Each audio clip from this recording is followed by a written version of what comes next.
Hi friends, welcome back to Lala வீட்டு சமையல். இன்றைக்கி ரெசிபி மீல் மேக்கர் கிரேவி. இது யூஸ்வலாக வெஜிடபிள் பிரியாணியில் தாங்க போட்டு செய்வாங்க. இதில் எந்த டிஷ் பண்ணாலும் சூப்பராக இருக்குங்க. நான் இப்போது மீல் மேக்கர் கிரேவி செய்ய போகிறேங்க. இது அப்படியே செஞ்சால் மட்டன் கிரேவி மாதிரி இருக்குங்க. சாப்பிட்றதுக்கும் மட்டன் மாதிரியே இருக்குங்க. இந்த சூப்பரான டேஸ்டான மீல் மேக்கர் கிரேவியை வாங்க எப்படி செய்யுதுன்னு பார்க்கலாம். ஒரு சாஸ் பேனில் தண்ணி நல்லா பாயில் பண்ணிக்கோங்க. நான் ஒரு 100 கிராம்ஸ் சோயா சங்க்ஸ் எடுத்திருக்கேன். இந்த ஹாட் வாட்டரை அதிலே ஆட் பண்ணிவிடுங்க. நல்லா கொதிக்கணுங்க தண்ணி. இது ஒரு 10 மினிட்ஸ் அப்படியே ஊறுச்சுன்னா கொஞ்சம் பெரிய பெரிய சைஸ் ஆகிடும். இது ரொம்ப ஹெல்த்தியும் கூட, லேடிஸ்க்கு ரொம்ப நல்லதுங்க. இதில் ப்ரோட்டீன்ஸ் இருக்குது, கால்சியம் அதிகமாக இருக்குதுங்க. அதனால் லேடிஸ்க்கு ரொம்ப நல்லது. ஒரு 10 மினிட்ஸ் அப்படியே இருக்கட்டும். இப்போ ஒரு மிக்ஸி ஜாரில் ஒரு 3 பீஸ் பெரிய பெரிய பீஸாக தேங்காய் எடுத்துருக்குறாங்க. ஒரு 10 முந்திரி பருப்பு எடுத்துக்கிறேன். அது கூடவே ஒரு ஸ்பூன் சோம்பு ஆட் பண்ணிக்கோங்க. இதை நல்லா ஃபைன் பேஸ்ட்டாக அரைச்சி எடுத்துங்க. இப்போ 10 மினிட்ஸ் ஆயிடுச்சுங்க. அதனுடைய சைஸ் நல்லா பெரிய சைஸ் ஆயிடுச்சு. இப்போ ஒன்றா நல்லா அழுத்தி பிழிஞ்சு எடுத்துங்க. கொஞ்சம் கூட தண்ணி இருக்கக்கூடாதுங்க. தண்ணி இருந்தால் என்னென்னா கிரேவியில் போடும்போது டேஸ்ட்டே இருக்காதுங்க. தண்ணி நல்லா பிழிஞ்சிட்டு கிரேவியில் போடும்போது கிரேவியில் இருக்கிற ஜூஸை நல்லா அப்சர்வ் பண்ணிக்கோங்க. அப்போ நல்லா டேஸ்ட்டாக இருக்கும். ஒரு பேனில் 4 ஸ்பூன் ஆயில் ஆட் பண்ணிக்கலாங்க. ஆயில் நல்லா காஞ்சதும் ஒரு பிரியாணியில் 2 பட்டை, 2 லவங்கம், ஒரு ஏலக்காய் ஆட் பண்ணின்னு நல்லா பொரிஞ்சதும் ஃபைனாக கட் பண்ண ஆனியனை நம்ம சேர்த்துக்கலாங்க. ஆனியன் நல்லா வதக்கி விடுங்க. வெங்காயம் நல்லா பொன்னிறமாக வதங்கணுங்க. இப்போ நல்லா வதங்கிடுச்சுங்க. இப்போ 1.5 ஸ்பூன் இஞ்சி பூண்டு பேஸ்ட் ஆட் பண்ணிக்கலாங்க. ஒரு ஸ்பூன் ஆட் பண்ணது மிஸ் ஆயிடுச்சு.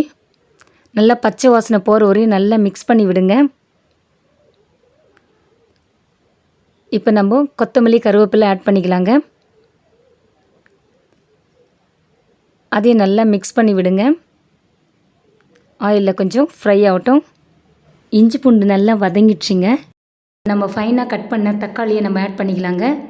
இது நல்லா வதங்கணுங்க. எண்ணெயிலே நல்லா ஸ்மாஷ் ஆகணும். நல்லா மிக்ஸ் பண்ணி விட்டு நம்ம இதை ஒரு 5 மினிட்ஸ் மூடி வச்சிடலாங்க. பாருங்கள், நல்லா ஸ்மாஷ் ஆகிடுச்சு. ஆயில்லையே நல்லா மிக்ஸ் பண்ணி விடுங்க. இப்போ நம்ம மசாலா ஐட்டம்ஸ் ஆட் பண்ணிக்கலாங்க. ஒரு 1/4 டீஸ்பூன் மஞ்சத்தூள், ஒரு ஸ்பூன் மிளகாய்த்தூள், ஒரு ஸ்பூன் தனியாத்தூள், ஒரு ஸ்பூன் கரம் மசாலா, கலருக்காக ஒரு ஸ்பூன் காஷ்மீரி மிளகாய்த்தூள் ஆட் பண்ணிக்கலாங்க. இதை நல்லா மிக்ஸ் பண்ணி விடுங்க. ஆயிலே நல்லா ஃப்ரை ஆகணும். நல்லா மிக்ஸ் பண்ணி விட்டு இது ஒரு 5 மினிட்ஸ் நம்ம மூடி வச்சிடலாங்க.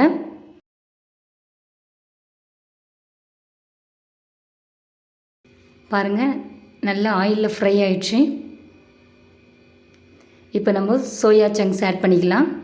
நல்லா மிக்ஸ் பண்ணி விடுங்க.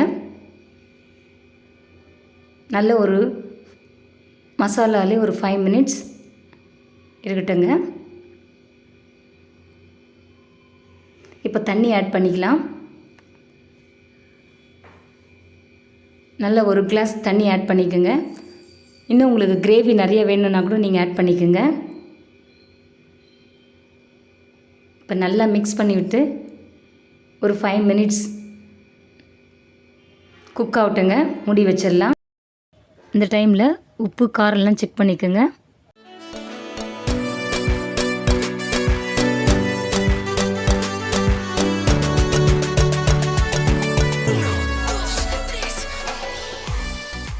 இப்போ நம்ம அரைச்சி வச்ச தேங்காய் முந்திரி பருப்பு பேஸ்ட்டை ஆட் பண்ணிக்கலாங்க. நல்லா மிக்ஸ் பண்ணி விடுங்க.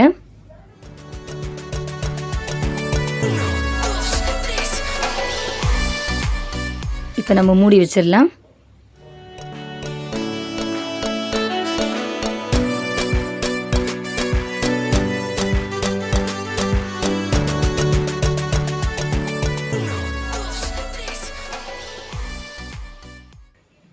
ரெடி ஆகிடுச்சு பாருங்கள்.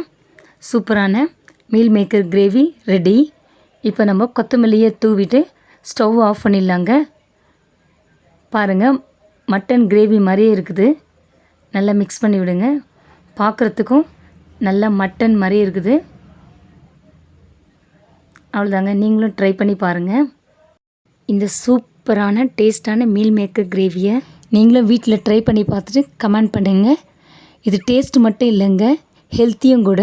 இதில் கால்சியம் நிறையா இருக்குங்க. அதனால் வாரத்தில் ஒரு முறை செஞ்சு சாப்பிடுங்க. இந்த வீடியோ பிடிச்சிருந்தா லைக் பண்ணுங்கள், ஷேர் பண்ணுங்கள், சப்ஸ்கிரைப் பண்ணுங்கள், பெல் ஐக்கானை கிளிக் பண்ணுங்கள். Thank you. God bless you all.